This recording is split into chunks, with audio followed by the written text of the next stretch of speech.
things like these manual push buttons, which are basically just a switch that is tied to the 12-volt power supply. So you get two gates that jump back and forth, toggle back and forth.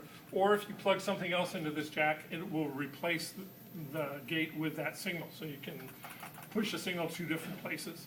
Also, it works in reverse. It doesn't care about polarity or anything. So you can plug two sources into the input and choose between the two sources. And in that mode, the LEDs will reflect what those sources are. So if you plug two LFOs in there, you'll see the LFOs lighting and dimming the LEDs before you do the switching. So you'll know, it'll give you a preview. And we also have the PC5V, which is our patch cord checker and 5-volt module. It's basically those people who hate the little gopher module that plugs on the bus board to give you your 5 volts. You know, if you have modules that use 5 volts, which I must admit they're getting less and less daily. But say you have like the MIDI module that Dofer makes that needs 5 volts. Well, this module will provide 5 volts to the bus. It's jumperable in case you don't want to use it on the bus. It'll also do a patch cord checker, which is your classic, just a simple patch cord checker. It lights up both LEDs when a patch cord works. It's isolated from the chassis, so you know if your shield is dead on your patch cord, it won't light up the shield light, but if your signal's right, it'll light up the signal light, et cetera, et cetera. So, and also as a side light of that, there's a variable voltage out that's just controlled by this knob, up to 0 to 5 volts. It's just taking the 5-volt supply and running it out. So if you want a bias control voltage for filters or VCAs that don't have it, that'll give you a source. And of course, if you have any or other modules like it, you have multiples to spread it around. And what else do I have to show? I brought a Tenori-On. If anyone who ever wants to play around wanted to see what these are like to play with, they're kind of fun. They have a certain sound about them, a very J-pop sort of Japanese sound. Let me just whip something out here quickly. Yeah, so you get to see on your side. And you can choose between 256 different voices. They don't have a bad piano. And you can set note lengths. And it's basically a 16-track sequencer.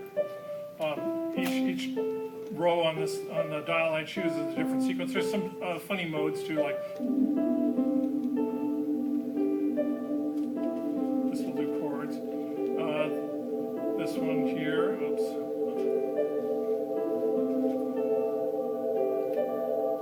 It's volume control for each channel. So I can lower the volume down on that channel. This one here is a live mode.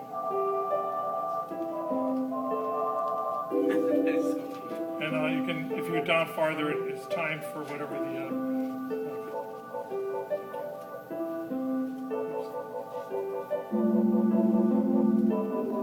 so you can get a lot. There's a funny mode called a bounce mode.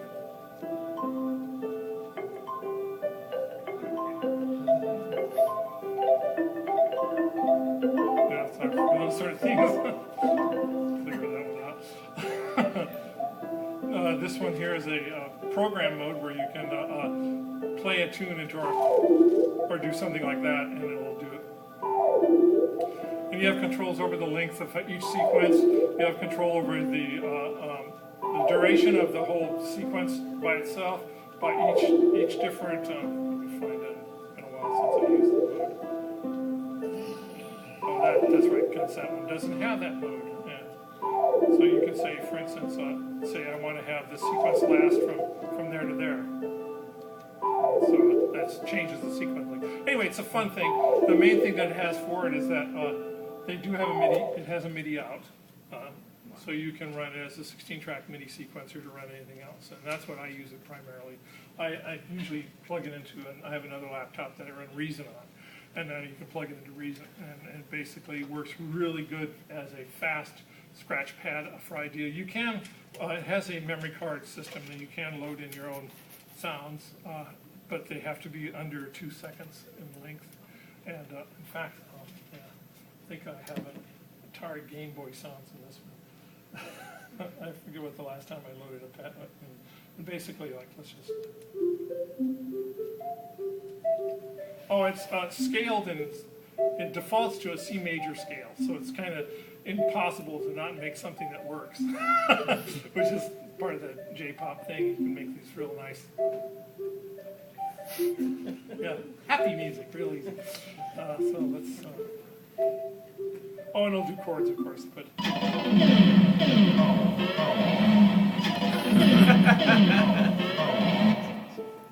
Yeah, that's sound. So Well, at the arcade. there you go. But anyway, so yeah, if you have any. So they just introduced a new version of this. This is the original version, which is aluminum. The new version is a plastic all the way around. It costs like half the price this one costs, or something. Yeah, it only has lights on one side. So, and they're orange, which is kind of weird. So is that one a keeper for you, or is that one like bits of gear? Oh, at first I bought it because I thought it'd be fun, and I really like it. I mean, if you put the batteries in it and you put headphones and you sit on the porch at night, you can come up with some really neat stuff. And I mean, the sounds inside are fine for a certain sort of zeitgeist. And then you just go home and you plug it into your computer or something, and then boom, it's big time. I mean, I have some patches on Reason that are set up just for this Tenori-On, where it's they're kind of banked in the typical voices that I use in these in the different channels, and so then it has some limitations. The gate lengths are pre-programmed into it, so you have a choice between it. All the notes in that sequence get the same gate length. But when you start running an analog system, like I run through the MIDI on here, and you can control the envelopes on your analog system, you can bypass that, kind of, so. But as a performance instrument, it's very fast if you're sequence based.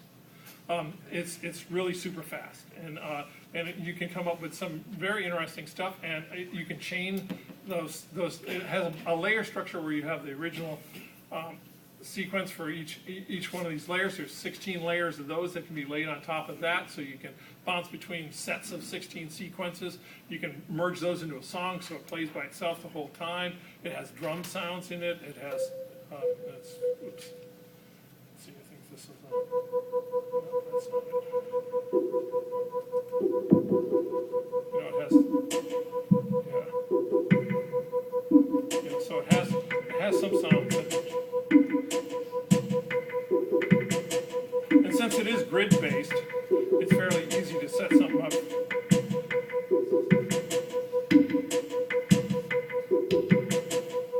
So it's pretty cool. You can have something you can use as a sketch pad right away. And you can do random stuff sometimes, and it just like.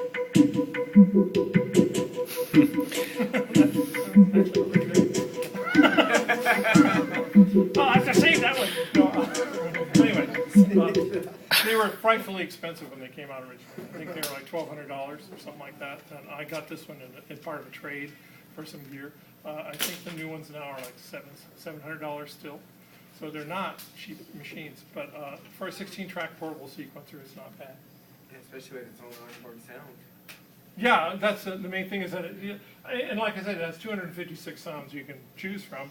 So you can find something. And there are a lot of the bonk and beep sort of variety of sounds. But there are some pianos in there and some sort of horny sounds, horn-like sounds. And so, but anyway. Has it always had MIDI out, or did they add that? It's always had MIDI I out. thought at first it didn't. No, they've always had the MIDI out. The original ones didn't have MIDI in. Wow. Yeah. That is just so cool. Yeah, it's kind of a flaky cable that you can break very easily, and they don't sell separately, so you're kind of screwed. But there are places out there that have the pin out, so you can make your own. Ah, okay. Yeah. But anyway, as far as the Synthwerks modules go, we also have a few here for sale. If anyone is interested in buying FSR4s or FSR1Ns, we do have a few at a discount price. So just come talk to us afterwards. And if anyone wants to come up and play these,